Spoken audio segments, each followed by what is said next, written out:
Sa ito ang tanan. Okay lang ba mag-English? Kasi Bisaya ako, di ako masyadong marunong mag-Tagalog. Okay lang ba? But I promise, isingit ako ng English. So yesterday, I was called at sinabi if I can do a reaction, no? So ipipresent daw ni Attorney Vic. And so I prepared something kasi masalay ako magsulat kaysa magsalita. Is that okay? Alright, but first, I'd like to request everybody, can you please look around you? Tingin lang. Pwede ba natin? Tingnan natin ang bawat isa. Just look around you. Because what we're looking at right now makes me sad and happy at the same time. Sad because if you look around you, we could probably count the young people with our fingers. And I'm sad about it because according to projections, by 2028, a little less than 70% of the voters will be coming from 18 to 44 years old. So, if we want to be able to elect the next officials, that means we have to win the young people. But also, I'm very happy today because of this gathering, right? Because we stand today not because we have the same party, not because we have the same color, but we stand today because we love the same country. At ito yung nagdala sa atin dito. But also because deep in our hearts, we understand that something is very wrong. Tama po ba? You know, ang dami ng sinabi kanina ni Attorney Vic, and everything he said are not just facts and numbers. They are not, but they are actually lives of people, and there are signs of a nation in danger. And they are barometers of collapse. At bakit nangyari ito? I personally believe nangyari ito, and I know you share the same belief about it. It's all because leadership in this country is failing. Under BBM, walang clear reforms, walang clear vision, walang direction, and instead of solutions, nakikita natin puro press conferences instead of policy. Tama ba? Do you know that in global democracy markings, ang tawag nila sa atin, flawed democracy? And now we have a Congress that is a supermajority that rarely says no to Malacanang. And media today, they're very cautious. They are captured. They are controlled. Commissions and investigations appear to be working, but they are there to cover up and control the narrative. And then, of course, narinig natin yung pinakamalaking scandal, right? Flood control scam, 100 billion budget, and all of that. And Malacanang spin is telling us about anti-corruption drive, infrastructure commission. But the world and the Filipino people are asking, if the masterminds sits at the top, can the system really clean itself? Wala tayong maaasahan if the ones who have the power are also the ones who are involved. And so this country is not just facing corruption, we are facing a state capture. A system where those who decide the budget benefit from the budget, and also the same people who investigate the budget. That is not governance, my friends. That is a syndicate. And I tell you, I went to a recent trip to be part of an international think tank. And there I met some businessmen and also some diplomats. And I assure you, the ASEAN governments, investors, and partners are watching us. You know, ASEAN is one of the regions in the world with the strictest laws against illicit drugs. Kaya yung revelation ni Senator Amy Marcos is not contained within the Philippines because it will go to ASEAN drug control forums, intelligence reports, it will affect risk assessment about the Philippines, it will, and also through quiet diplomatic conversations. Ibig sabihin, maaapektuhan eventually ang bilateral cooperation ng ating bansa with the ASEAN. Hindi nila ito sinasabi outrightly and publicly, but I know that they will act quietly downgrading intelligence cooperation with our nation because they cannot risk sharing information with a country whose leadership is drug compromised. At sa mga investors naman natin, you know, and I'm so glad kasi sinabi nila, we're done hearing all the claims of your palace. But what we are looking right now are the failing markets, collapsing FDI, weakening currency, rising political instability, allegations of a drug-using president. And unless we save the Philippines, the bad news is, we are bound for collapse. Gusto ba natin yon? Gusto ba natin yon? Magko-collapse tayo? But I have good news for you. Amid all of these, and instead of totally walking away from the Philippines, the world saw something else. They see you in massive rallies, millions of people praying, marching. They see the people's courage start standing in the rain for truth and accountability. And you know what diplomats are whispering right now? They're probably saying to each other, the Filipino people may be more stable than their government. But this is both painful but powerful. Powerful because it means that we are the last line of defense when institutions are captured. We are the remaining institution that still works in this country. And the foreign investors are reading us. Now, naririnig natin yung idea floating around about other groups on the idea of transition council, a caretaker, a revolutionary setup to bypass succession and avoid letting Sara Duterte, VP Sara Duterte, assume office if Marcos steps down. Pero ang katotohanan, my friends, and I don't understand why this is being talked about even in media, and DILG, hindi pumapalag dito. Because a transition council, truth is, it is a power grab disguised as reform. It is a coup, it's a coup in slow motion. A shortcut that will break this republic, or worse than corruption already has. It is an unconstitutional power grab that benefits only the architects of this transition. And the most alarming part, the PNP isn't pushing back. The same organization, DILG, that over-prepared on November 16 and 17 is suddenly quiet about this. And the palace is not even condemning it. And that silence speaks of volume. But guys, wag tayong mag-give in. Look at history and look at the world. Myanmar, 2021.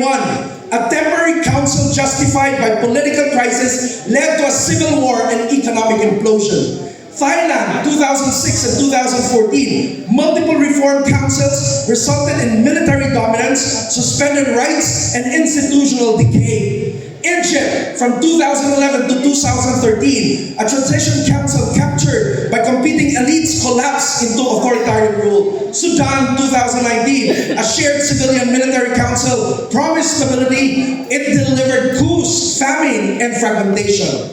So the pattern is clear. When there is something like that, people suffer. The economy collapses. Power consolidates among the few, particularly the architects of such transition. And legitimate succession dies, and trust never returns. Why? Because transition councils only work for those who sit on the council, never for the nation. Every country that bypassed constitution in crisis paid the price. Ask me why. Because once you throw away the rules, the future leaders who will assume leadership can also throw them away too. So we must never allow political factions, whether yung mga pink, mga makabayan, yung LBM, to rewrite the Constitution just like that, just because they fear Sara Duterte. If Marcos goes down, the Constitution is very clear, right? So we must not offer extra constitutional shortcuts. And friends, PNP might be silent right now, institutions might be timid, political blocs might be scheming, but the Filipino majority still holds the final say. Tayo yun! That is why right now I'm so happy, because it gives us an opportunity to come together, converge, to rise, stand, speak, defend our Constitution. Because if us, the majority, stays quiet, others will decide for the future of our nation. And here's the truth they don't want us to realize. Tingnan niyo bawat isa. Luzon, Visayas, Mindanao. Pare-parehas tayo ng pinaglalaban, and this is the truth. We are still the constitutional majority. Yes. They may be winning the propaganda war, but we are the majority. And as the constitutional majority, today we are awake. The majority is angry. The majority wants accountability. The majority rejects corruption. But media tries to drown our voice. Surveys try to manipulate perception. The administration and its allies try to divide our unity. Propaganda tries to make us feel outnumbered. But that is not the truth. We are not outnumbered. We are just outshouted. Dahil hindi pa ganun kalakas ang sigaw natin. And friends, even if we are the majority and we have the numbers, understand that unused numbers can also become numbers unseen. Pag hindi lumakas ang boses natin, parang hindi tayo nag-exist. But thank God, today we write history. This is the coalition that will change that. So NCR must rise, Luzon must rise, Visayas must rise. One voice, one pressure, one stand, one republic. Because you know what? No investor, no ally, no institution will save us if we, the people, do not rise first. Remember this. A nation collapses when people wait for permission to act. Ang problema natin, naghihintayan tayong lahat. But a nation rises when people move even without permission.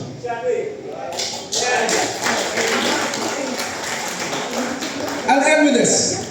This is a battle not just of politics, but of moral obligation, of civic duty, of love of country, of loyalty to God and to the future generation. You know, there comes a moment in a nation where our neutrality becomes betrayal, when our silence becomes surrender, and when we choose comfort, it becomes complicity. But when that moment comes, we decide, are we gonna kneel to corruption? Or will we stand for our country?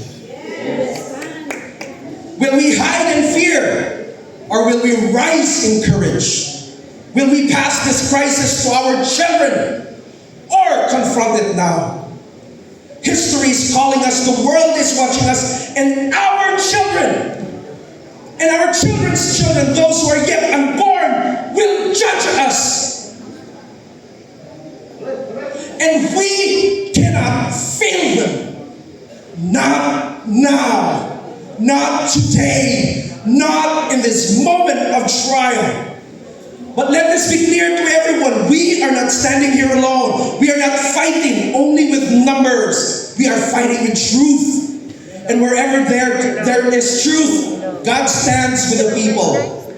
Throughout history, from our liberation to EDSA, to every moment when darkness tried to rule this land, God has always been on our side. Always been on the side of Filipinos who took the courage over fear, justice over silence, and country over self. When a nation cries out for justice, the Bible is clear about that. God hears, God moves, God aligns the people, God corrects what a corrupt power tries to destroy. And that is why we say today with conviction, if we stand for what is right, God is for us. If we fight for the nation entrusted to us, God is for us. If we move to save the Philippines, God Himself goes ahead of us. Lastly, if Tatay Digong were here, if Tatay Digong were standing here today, nakatingin sa nangyayari sa bansa, watching this government crumble under corruption. Watching institutions manipulated, watching the people suffer, watching the Philippines dragged to the brink, you know exactly how he would react. And we know that the man never minced words. He never hid from the truth. He never sugarcoated anything. And I know if he were with us today, ito sasabihin niya, alam ko, pagod na kayo. Pero huwag kayong matakot. Huwag kayong umatras. Ang Pilipinas, hindi pag-aari ng mga magnanakaw. Ang bansa ninyo, ito ang tahanan ninyo. Ito ang dugo at kinabukasan ng mga anak ninyo. Huwag ninyong hayaang sirain ng mga gahaman at traidor. And perhaps he would be pointing his finger on us, piercing our conscience, as he would say, kung mahal ninyo ang bansa, ipaglaban ninyo. Lumaban kayo para sa Pilipinas, katulad ng paglaban ko noon. Walang atrasan, walang iwanan, walang takot. And he would add, may Diyos, may bayan, may katotohanan. At pag nagsama ang tatlo, walang makakapigil sa inyo. And he would say, ang pinakamasakit pero pinakatotoo, pag lumuhod kayo ngayon, luluhod ang mga anak ninyo bukas. Pero pag tumayo kayo ngayon, tatayo ang buong Pilipinas. So mga kababayan, the answer is here, the answer is now, the answer is us. And I believe this is the moment He has prepared all of us for, and also the moment He has sacrificed His life for. Not for chaos, not for violence, but for courage, and understand that God is watching us, history is watching us, the world is watching, and our children are also watching. And if Tatay were to say his last in this event, probably would say, mahal ko ang Pilipinas, mahalin niyo rin. At kung mahal ninyo, ipaglaban ninyo, save the Philippines.